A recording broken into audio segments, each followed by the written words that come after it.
Sugon.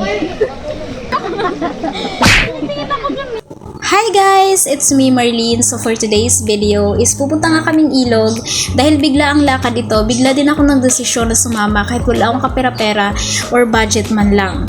So deserve nila ako ngayong ilibre at deserve kong magburaot ngayong araw na to. So ayan na nga, papunta na nga kami sa bahay ng classmate ko and nadaanan namin yung napakagandang view pero hindi ko siya masyadong na-enjoy kasi nga sobrang bilis ng patakbo. Pero by the way, ang ganda niya. And ayun na nga, nandito na nga kami sa bahay ng classmate ko para mag-prepare kami ng mga dadali namin papuntang ilog.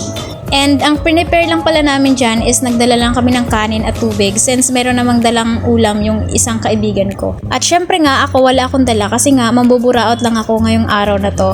Bago nga kami pumuntang ilog is bumili muna kami ng mga kain namin and syempre wala na naman akong ambag. So ayun na nga, nandito na nga kami sa ilog so nag-start na sila magluto para naman may makain kami bago kami magliguan.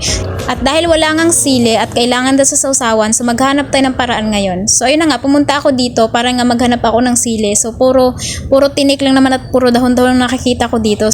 At dahil ito na nga lang ang bag ko, kailangan ko talagang makahanap ng sili. So trinay ko talagang libutin yan para makahanap ako ng sili. At dahil wala nga akong nakitang sili so naisipan kong bumalik na lang dun sa ilog kasi naman pilitin ko kahit wala naman talaga akong nakikitang sili dito. Kaming makitang sili.